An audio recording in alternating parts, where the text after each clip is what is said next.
बजरंगबली की जय. हनुमान जयंती 2024 23 एप्रिल 2024 म्हणजेच मंगळवारी आहे हनुमंताची जयंती.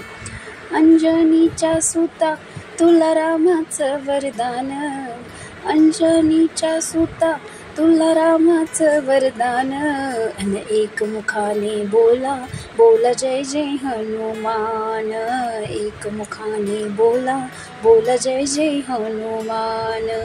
हनुमान जन्म उत्सवाला हनुमंताच्या दर्शनाला जाताना आठवणीने 3 गोष्टी घेऊन जावा. कोणत्या आहेत त्या ऐका व त्यामागील कारणही. हनुमान जन्मोत्सव अर्थात हनुमंताचा वाढदिवसच आहे. या दिवशी हनुमंताला तेल, रुई, शेंदूर वाहिले जाते. तसेच पंजिरेचा प्रसादही दिला जातो. त्यावर तुळशीचे पान ठेवावे. सकाळी सूर्योदयाच्या वेळेस हनुमान जन्म साजरा केला जातो. अनेक ठिकाणी उत्सवाचे वातावरण असते. भजन कीर्तनही असते. जन्मवेळ झाल्यावर हनुमंताला पाळण्यात घालून पाळणा म्हटला जातो आणि आरती म्हणून उत्सवाची सांगताही केली जाते. तुम्ही देखील हनुमान दर्शनाला जाताना आठवणीने तेल, रुई आणि शेंदूर घेऊन जावा.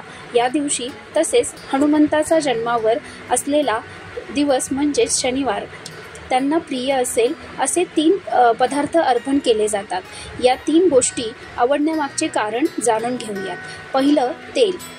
दर शनिवारी हनुमानाच्या मस्तकावरती तेल घालतात. त्यासंबंधी अशी एक कथा आहे की इंद्रजिताने सोडलेल्या संहारक शक्तीमुळे लक्ष्मण मूर्छित होऊन पडला होता. त्यावरचा उपचारांसाठी संजीवनी वनस्पती असलेल्या द्रानागिरी पर्वत समूळ उपटून घेऊन हनुमान लंकेकडे आकाशमार्गे जात असताना गैरसमजुतीने भरताने त्याला बाण मारून खाली पाडले. परंतु हनुमंताचे कार्य आणि कर्तव्य कळताच भरताने त्यांच्या जखमेवर तेल आणि शेंदूर लावला. त्यामुळे जखम तात्काळ बरी होऊन हनुमान लंकेत नियोजित वेळेपूर्वीच जाऊन पोहोचले. यातूनच पुढे हनुमानाला तेल घालण्याची रूढी पडली. दुसरं आहे रुई.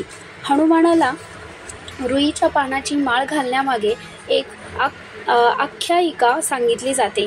ती म्हणजे थोडक्यात अशी: हनुमानाची माता अंजनी ही निस्सीम गणेश भक्ती करत होती. आपल्या पुत्रावरती आपल्या उपवास देवतांचे कृपादृष्टी व्हावी इतकेच नव्हे तर त्याला बळ, बुद्धी, विघ्नहरत्व नित्य लाभावे यासाठी अंजनी हनुमानाच्या गळ्यात मंदाराच्या रुईची पानांची माळ घालीत असे. आपल्या मातेची स्मृती म्हणून हनुमान पुढे रुईची माळ गळ्यात धारण करू लागले आणि म्हणून भाविक त्यांना रुईच्या पानांची माळ घालतात. तसेच ते 11 रुद्र असल्याने 11 पानांची माळ आणि 11 प्रदक्षिणा घालण्याची प्रथा पडली आहे. तिसरं म्हणजे शेंदूर. हनुमानाला शेंदूर लावण्यामागेही 2 कथा सांगितल्या जातात. भरताने तेल आणि शेंदूर माखून हनुमानाची जखम बरी केली. याशिवाय दुसरी प्रचिती कथा म्हणजे सीतामाई भाळी कुमकुम शेंदूर लावताना हनुमंताने एकदा पाहिले आणि माई, हा टिळा आपण कपाळावर का लावताय असे हनुमानाने सीतामाईला विचारले. तेव्हा सीतामाई म्हणाल्या, असे केल्याने तुझ्या स्वामींचे आयुष्य वाढेल. तेव्हापासून आपल्या स्वामींचे म्हणजेच प्रभू रामचंद्राचे आयुष्य वाढावे या उद्देशाने हनुमान आपल्या सर्वांगाला शेंदूर माखून घेऊ लागले. अहिरावण, महिरावण नामक 2 मायावी राक्षसांनी राम लक्ष्मणांना कपटाने पाताळ नगरात घेऊन गेले. ते राक्षस त्या दोघांना आपल्या देवीला बळी देणार होते. ऐनवेळी हनुमंताने रक्तवर्ण देवीचे रूप धारण करून राम आणि लक्ष्मणांची सुटका केली. या प्रसंगाचे वर्णन समर्थ रामदास स्वामी मारुती स्तोत्रात करतात. पाताळ देवता अहंता भव्य सिंदूर लेपना याची स्मृती म्हणून हनुमंताला शेंदूर लावण्याची प्रथा पडली आहे. बजरंगबली की जय.